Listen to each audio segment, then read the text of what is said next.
اور دوسرا اس بات کا دیگر ملازموں سے چھپانے کا کہنا، یہ دونوں باتیں میرے ذہن کو الجھانے لگی تھیں۔ پھر میں نے کہا شاید عربی سمجھتا ہوگا کہ دوسرے ملازم اپنا کام خوش اسلوبی سے نہیں کرتے، اور میری محنت اور خلوص کو دیکھتے ہوئے عربی نے مجھے 5,000 ریال سیلری رکھی تھی اور آج بونس۔ لیکن کچھ دن کے بعد میری حیرت کی انتہا نہ رہی جب کچھ دن کے بعد عربی نے پھر مجھے 1,000 ریال کے نوٹ نکال کر میری طرف بڑھا دیے۔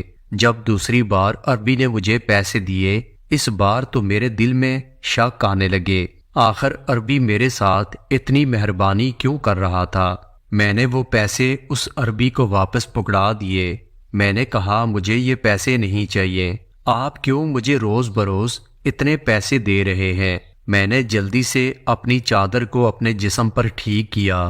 عربی کہنے لگا میں آپ کو پیسے اس لیے دے رہا ہوں کہ آپ میری بیٹی کا بہت خیال رکھتی ہے۔ میں نے کہا کہ وہ میری ڈیوٹی ہے اور اس کام کے میں پیسے لیتی ہوں، اس لیے آپ مجھے پیسے نہ دیا کریں۔ خیر میں نے اس دن اس انسان سے کوئی پیسے نہیں لیے۔ میں گھر واپس آئی، لیکن اگلے روز جب میں اس کے گھر واپس گئی تو میں نے دیکھا کہ وہ عربی آج آفس نہیں گیا تھا، بلکہ وہ گھر پر موجود تھا۔ وہ بیٹی کے پاس بیٹھا تھا۔ جب میں آئی تو وہ مجھے کہنے لگا آپ اتنی دیر سے کیوں آئی ہے؟ آپ کو پتہ ہے میری بیٹی کو بخار ہے۔ عربی کے لہجے میں بہت سختی تھی اور اس کا لہجہ بہت سخت تھا۔ میں نے گھبرا کر جب گھڑی کی طرف دیکھا تو پورے ٹائم پر میں آئی تھی۔ میں نے کہا میں تو اپنے وقت پر آئی ہوں۔ پھر وہ مجھے کہنے لگا کہ اس چیز کے آپ کو پیسے دے رہا ہوں کہ آپ میری بیٹی کا خیال زیادہ رکھا کریں۔ دیکھیں صبح سے اس کو بخار ہے، اس کی تو ماں بھی نہیں ہے جو اس کی پرواہ کرے، اسی لیے میں نے آپ کو مستقل نوکری پر رکھا ہے تاکہ کام کے ساتھ ساتھ میری بیٹی کی اچھے سے دیکھ بھال ہو سکے، ورنہ ملازم تو مجھے اور بھی بہت مل جائیں گے۔ آپ کو اس لیے نہیں رکھا کہ آپ 12 بجے تک آئیں اور میری بیٹی بخار میں جلتی رہے۔ میں نے جلدی سے بچی کو عربی سے لے کر اپنے پاس بٹھایا۔ تھوڑی دیر کے بعد ڈرائیور ڈاکٹر کو گھر پر لے آیا۔ میں سمجھ گئی تھی کہ عربی کے پاس پیسہ بہت ہے، جو عربی نے ڈاکٹر کو گھر بلا لیا۔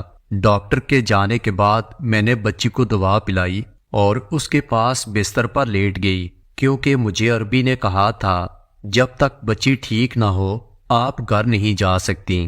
میں سارے کام چھوڑ کر اس بچی پر توجہ دینے لگی۔ پورا دن میں بچی کو سنبھالتے سنبھالتے خود چکرا کر رہ گئی تھی۔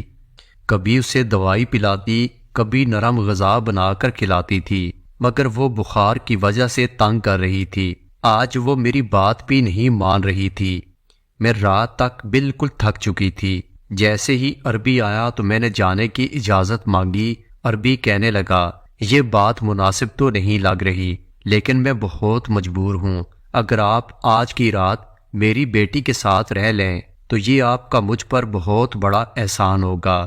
میں نے کہا کہ میں کیسے رہ سکتی ہوں؟ میرا شوہر 9 بجے واپس آ جائے گا اور مجھے اسے کھانا دینا پڑتا ہے۔ میں نے دیکھا کہ عربی کے چہرے پر عجیب سے تاثرات نمایاں ہوئے تھے۔ وہ کہنے لگا کیا آپ شادی شدہ ہیں؟ میں نے کہا ہاں میں شادی شدہ ہوں۔ میرا جواب سن کر اس کا چہرہ بجھ گیا تھا۔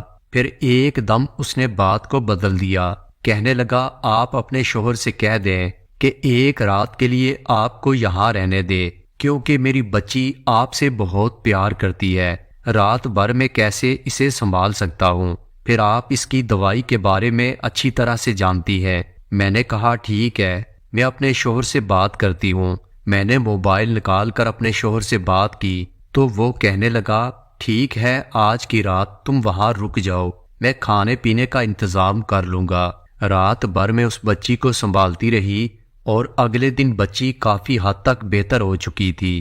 پھر جب میں واپس جانے لگی تو عربی نے مجھے 2,000 ریال دینے کی کوشش کی۔ میں نے کہا یہ آپ مجھے کیوں دے رہے ہیں؟ عربی کہنے لگا آپ نے میری بیٹی کو بڑی مشکل وقت میں سنبھالا ہے اور ان پیسوں پر آپ کا حق بنتا ہے، اس لیے پلیز انکار مت کیجیے گا۔ میں نے کہا آپ میری ممتا کو پیسوں سے کیوں تول رہے ہیں؟